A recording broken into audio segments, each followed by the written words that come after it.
ಇವತ್ತು ಸೋಷಿಯಲ್ ಮೀಡಿಯಾಗಳಲ್ಲಿ ಅಥವಾ ಸಾರ್ವಜನಿಕರಲ್ಲಿ ಹೆಚ್ಚಾಗಿ ಕ್ಯೂರಿಯಾಸಿಟಿ ಹೆಚ್ಚುತ್ತಾ ಇರುವಂತಹ ಒಂದು ಪ್ರಕರಣಗಳಲ್ಲಿ ಒಂದಾಗಿದೆ ಸುಮಂತ್ ಕೇಸ್. ಸಾಂಬೋಳ್ಯದ ಯುವಕ, ಗೇರುಕಟ್ಟೆಯ ಯುವಕ, ಎಸ್ಪೆಷಲಿ ಬೆಳ್ತಂಗಡಿ ಠಾಣಾ ವ್ಯಾಪ್ತಿಗೆ ಸಂಬಂಧಪಟ್ಟಂತಹ ಓರ್ವ ಯುವಕ ಏಕಾಏಕಿ ಕಾಣೆಯಾಗ್ತಾನೆ. ನಂತರ ಆತನ ಮೃತದೇಹ ಕೆರೆಯಲ್ಲಿ ಸಿಗುತ್ತೆ. ನಂತರ ಈ ಒಂದು ಪ್ರಾಬ್ಲಮ್ಗಳು ಹುಟ್ಟಿಕೊಂಡಿರುವಂಥದ್ದು ಇವಾಗ ಇಲ್ಲಿಯವರೆಗೆ ತಂದು ನಿಲ್ಲಿಸಿರುವಂಥದ್ದು. ಎಸ್ಪೆಷಲಿ ಇವಾಗ ಕೇಳಿ ಬರುವಂತಹ ವಿಚಾರಗಳು ಏನಪ್ಪಾ ಅಂದರೆ, ಯಾವ ವಿಡಿಯೋನ ಹಾಕಿ ಆ ಒಂದು ಕಮೆಂಟಲ್ಲಿ ಸುಮಂತ್ ಕೇಸ್ ಏನಾಯಿತು ಅಥವಾ ಆ ಒಂದು ಬೆಳವಣಿಗೆ ಏನಾದರೂ ಅಪ್ಡೇಟ್ಸ್ ಇದೆಯಾ ಎನ್ನುವ ಬಗ್ಗೆ ಸಾಲು ಸಾಲು ಪ್ರಶ್ನೆಗಳಾಗಿರುತ್ತೆ ಇವಾಗ ನಾವು ಕೇಳ್ತಾ ಇರುವಂಥದ್ದು. ಸೊ ಇವಾಗ ಸುಮಂತ್ ಕೇಸ್ಗೆ ಸಂಬಂಧಪಟ್ಟ ಪ್ರಮುಖವಾದಂತಹ ಒಂದು ಅಪ್ಡೇಟನ್ನು ತಗೊಂಡು ನಿಮ್ಮ ಮುಂದೆ ಬಂದಿದ್ದೇನೆ.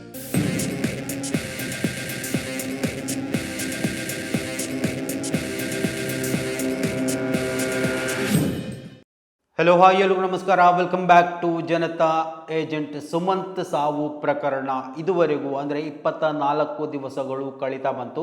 ಯಾವುದೇ ನ್ಯಾಯ ತೀರ್ಮಾನ ಆಗದೇ ಇರುವಂಥದ್ದು ಮಾತ್ರ ಅಲ್ಲ, ಸಾಮಾಜಿಕ ಜಾಲತಾಣದಲ್ಲಿರ್ಬೋದು ಅಥವಾ ನಮ್ಮ ಈ ಒಂದು ವಿಡಿಯೋ ಕಮೆಂಟ್ ಸೆಕ್ಷನ್ನಲ್ಲಿ ಹಲವು ಪ್ರಶ್ನೆಗಳನ್ನು ನಮ್ಮ ಅನುಭವಕ್ಕೆ ಬಂದಂತಹ ವಿಚಾರಕ್ಕೆ ಸಂಬಂಧಪಟ್ಟು ಸುಮಂತ್ ಕೇಸ್ ಏನಾಯಿತು, ಏನು ಅಪ್ಡೇಟ್ಗಳಿದೆ, ಯಾವ ಬೆಳವಣಿಗೆಗಳು ನಡೀತಾ ಇದೆ ಎನ್ನುವುದರ ಬಗ್ಗೆ ಪ್ರಮುಖ ಚರ್ಚೆಗಳು ಕೇಳಿ ಬರ್ತಾ ಇರುವಂಥದ್ದು. ಇವತ್ತು ಸಾರ್ವಜನಿಕವಾಗಿ ಅತಿ ಹೆಚ್ಚು ಪ್ರಶ್ನೆ ಕೇಳಲ್ಪಟ್ಟಂತಹ ಅಥವಾ ಚರ್ಚೆಗೆ ಗ್ರಾಸವಾದಂತಹ ಒಂದು ಟಾಪಿಕ್ ಅಂತ ಇದ್ರೆ ಅದು ಸುಮಂತ್ ಕೇಸ್. ಇವತ್ತು ಈ ಒಂದು ವಿಡಿಯೋದಲ್ಲಿ ಇದೇ ವಿಚಾರಕ್ಕೆ ಸಂಬಂಧಪಟ್ಟು ಬಹುಮುಖ್ಯ ಅಪ್ಡೇಟ್ ಅನ್ನ ನಿಮ್ಮ ಮುಂದೆ ತರುವಂತಹ ಒಂದು ಪ್ರಯತ್ನವನ್ನು ಮಾಡ್ತೇನೆ.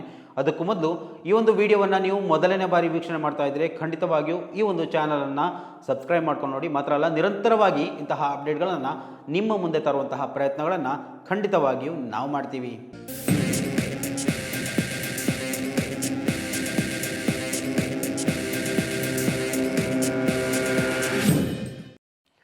ಸುಮಂತ್ ಕೇಸ್ ಅಂತ ಬಂದಾಗ ಎಲ್ಲ ವಿಡಿಯೋಗಳಲ್ಲಿ ಹೇಳುವ ಹಾಗೆ ಜನವರಿ 14ರಂದು ಮೃತಪಟ್ಟಂತಹ ಸುಮಂತ್ ನಿಗೂಢ ಸಾವು ಇವತ್ತಿಗೂ ಕೂಡ ಬಗೆಹರಿಯದೆ ಬಾಕಿಯಾಗಿರುವಂಥದ್ದು. ಹಲವು ಊಹಾಪೋಹಗಳು, ಹಲವು ಅಂತೆಕಂತೆಗಳು, ಹಲವು ಹೇಳಿಕೆಗಳು, ಹಲವು ಪ್ರತಿಕ್ರಿಯೆಗಳು, ಹಲವು ಚಾನಲ್ ವೀಕ್ಷಣೆಗಳು ಎಲ್ಲವನ್ನ ಗಮನಿಸಿಯೇ ಇರ್ತೀರಾ ಖಂಡಿತವಾಗಿಯೂ. ಆದರೆ ಇವತ್ತು ನಾನು ಕೊಡುವಂತಹ ಈ ಒಂದು ಅಪ್ಡೇಟ್ ನಿಜವಾಗಿಯೂ ಓರ್ವ ಮಾಜಿ ಪೊಲೀಸ್ ಅಧಿಕಾರಿಯಾಗಿದ್ದವ ಈ ಒಂದು ಬೆಳ್ತಂಗಡಿ ಪೊಲೀಸ್ ಠಾಣಾ ವ್ಯಾಪ್ತಿಯ ಬಗ್ಗೆ, ಸೊ ಅಲ್ಲಿ ಆಗ್ತಾ ಇರುವಂತಹ ಅಸಹಜ ಸಾವುಗಳ ಬಗ್ಗೆ ಅಥವಾ ಆ ಒಂದು ಬೆಳವಣಿಗೆ ಬಗ್ಗೆ ಒಂದು ಡೀಟೇಲ್ ಪ್ರತಿಕ್ರಿಯೆಯನ್ನು ಕೊಟ್ಟಿರುವಂತಹ ವಿಚಾರದಲ್ಲಿ ಈ ಒಂದು ವಿಡಿಯೋವನ್ನು ಮಾಡ್ತಾ ಇರುವಂಥದ್ದು. ಬಹಳಷ್ಟು ಈ ಒಂದು ವಿಡಿಯೋವನ್ನು ನೋಡ್ತಾ ಹೋದರೆ ನಿಮಗೆ ಆಶ್ಚರ್ಯ ಆಗುತ್ತೆ. ಮಾತ್ರ ಅಲ್ಲ, ಈ ಒಂದು ವ್ಯಕ್ತಿಯ ಬಗ್ಗೆ ಕೂಡ ನಿಮಗೆ ಚಿರಪರಿಚಿತ ವ್ಯಕ್ತಿ. ಅವರು ನಮ್ಮ ಈ ಒಂದು ದಕ್ಷಿಣ ಕನ್ನಡ ಜಿಲ್ಲೆಯವರು ಅಲ್ಲ ಆಗಿದ್ರೂ ಕೂಡ ಈ ಒಂದು ಜಿಲ್ಲೆಯವರಿಗೆ ಚಿರಪರಿಚಿತರಾಗಿರುವಂತಹ ಅವರ ವ್ಯಕ್ತಿ. ಸೊ ಒಬ್ವಿಯಸ್ಲಿ ಈ ಒಂದು ಕಾರಣಕ್ಕೆ ಸುಮಂತ್ ಕೇಸಲ್ಲಿ ಅವರು ಪ್ರತಿಕ್ರಿಯೆ ಕೊಟ್ಟಿದ್ದಾರೆ ಅಂತ ಹೇಳುವಾಗ ಅದನ್ನು ಖಂಡಿತವಾಗಿಯೂ ನಿಮ್ಮ ಮುಂದೆ ತರಲೇಬೇಕು ಅನಿಸ್ತು. ಸೊ ಆ ಒಂದು ಕಾರಣಕ್ಕೆ ಈ ಒಂದು ವಿಚಾರವನ್ನು ನಿಮ್ಮ ಮುಂದೆ ತರ್ತಾ ಇರುವಂಥದ್ದು. ಪ್ರತಿಕ್ರಿಯೆ ನೀಡಿರುವಂತಹ ಮಾಜಿ ಪೊಲೀಸ್ ಅಧಿಕಾರಿ ಬೇರೆ ಯಾರೂ ಅಲ್ಲ, ಈ ಒಂದು ಧರ್ಮಸ್ಥಳ ಅಥವಾ ಬೆಳ್ತಂಗಡಿ ವ್ಯಾಪ್ತಿಯಲ್ಲಿ ಆಗ್ತಾ ಇರುವಂತಹ ಹಲವು ಅಸಹಜ ಸಾವುಗಳನ್ನು ಬೆನ್ನಟ್ಟಿ ದಕ್ಷಿಣ ಕನ್ನಡ ಜಿಲ್ಲೆಗೆ ಬಂದಿರುವಂತಹ ಓರ್ವ ಮಾಜಿ ಪೊಲೀಸ್ ಅಧಿಕಾರಿ, ಎಲ್ರಿಗೂ ಗೊತ್ತಿರುವಂಥದ್ದು ಸೌಜನ್ಯ ಪರ ಹೋರಾಟಗಾರ. ಇನ್ನು ಅದು ಯಾರು ಅಂತ ಹೇಳುವ ಅವಶ್ಯಕತೆ ಇಲ್ಲ, ಗಿರೀಶ್ ಮಟ್ಟಣ್ಣವರು ಈ ಒಂದು ವಿಚಾರದ ಬಗ್ಗೆ ಸ್ಫೋಟಕವಾಗಿ ಹೇಳಿಕೆಯೊಂದನ್ನು, ಪ್ರತಿಕ್ರಿಯೆಯೊಂದನ್ನು ಕೊಟ್ಟಿರುವಂಥದ್ದು.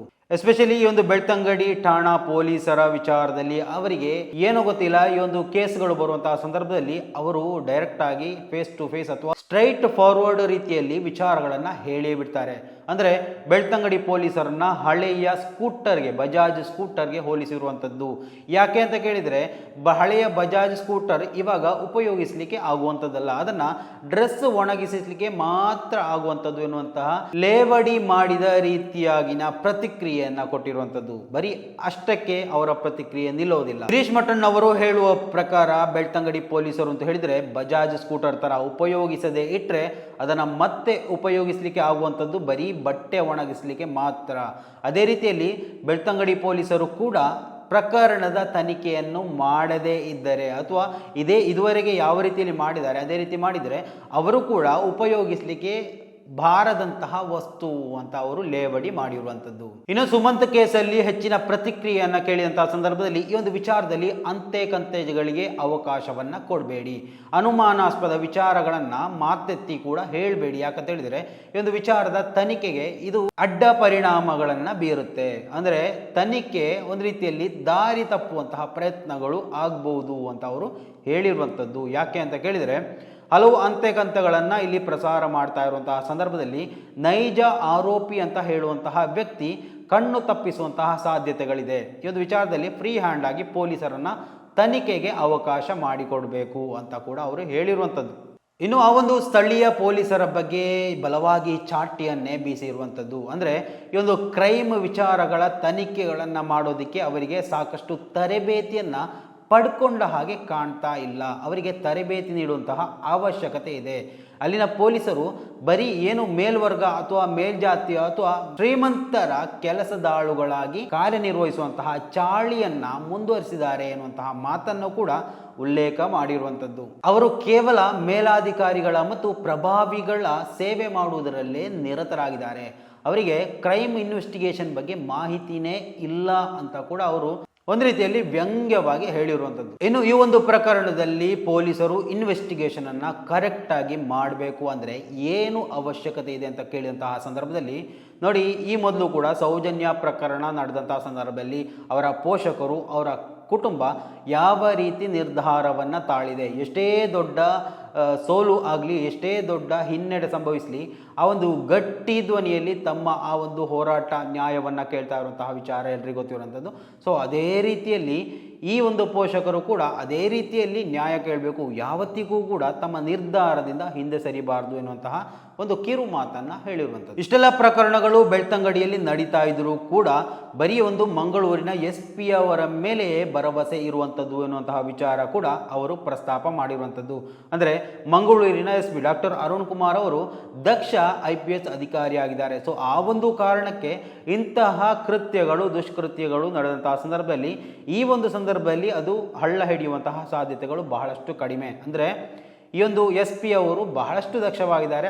ಅವರ ಅಡಿಯಲ್ಲಿ, ಅವರ ಅಂಡರಲ್ಲಿ ಆಗುವಂತಹ ಎಲ್ಲ ಪ್ರಕರಣಗಳನ್ನು ಭೇದಿಸುವಂತಹ ಪ್ರಯತ್ನಗಳನ್ನು ನಿಷ್ಪಕ್ಷಪಾತವಾಗಿ ಅವರು ಮಾಡ್ತಾರೆ ಎನ್ನುವಂತಹ ಭರವಸೆಯನ್ನು ಕೂಡ ಕೊಟ್ಟಿರುವಂಥದ್ದು. ಇನ್ನು ಈ ಒಂದು ಪ್ರಕರಣದಲ್ಲಿ ಕೊಲೆಯೋ ಆತ್ಮಹತ್ಯೆಯೋ ಎನ್ನುವ ವಿಚಾರಕ್ಕೆ ಸಂಬಂಧಪಟ್ಟು ಅದಕ್ಕಿಂತಲೂ ಹೆಚ್ಚಾಗಿ ಆ ಒಂದು ಸ್ಥಳೀಯ ಪೊಲೀಸರ ವಿರುದ್ಧವೇ ಧ್ವನಿ ಎತ್ತಿರುವಂಥದ್ದು ಗಿರೀಶ್ ಮಟ್ಟಣ್ಣನವರ್. ಸೊ ಏನೇ ಇದ್ರು ಈ ಒಂದು ಹಂತಕರ ವಿವರ ಆದಷ್ಟು ಬೇಗ ಈ ಒಂದು ಕ್ವಶನ್ ಏನು ಕುತೂಹಲ ಜನರಲ್ಲಿದೆ ಅವರ ಮುಂದೆ ಬರುವಂತಹ ದಿವಸಗಳು ಇನ್ನಷ್ಟು ಹತ್ತಿರವಾಗುವಂತಹ ಎಲ್ಲ ಸನ್ನಿವೇಶಗಳು ಸೃಷ್ಟಿಯಾಗ್ತಾ ಇರುವಂಥದ್ದು. ಸೊ ಸ್ನೇಹಿತರೆ, ಇವೆಲ್ಲ ವಿಚಾರಗಳನ್ನು ಗಮನಿಸಿದ ನಂತರ ನಿಮಗೆ ತೋಚುವಂತಹ ಅಭಿಪ್ರಾಯ ಏನು ಅನ್ನೋದನ್ನು ಖಂಡಿತವಾಗಿಯೂ ಕಮೆಂಟ್ ಮಾಡಿ. ಮುಂದಿನ ಮಾಹಿತಿಯೊಂದಿಗೆ ಮತ್ತೆ ಭೇಟಿಯಾಗೋಣ. ಅಲ್ಲಿವರೆಗೂ ನಮಸ್ಕಾರ.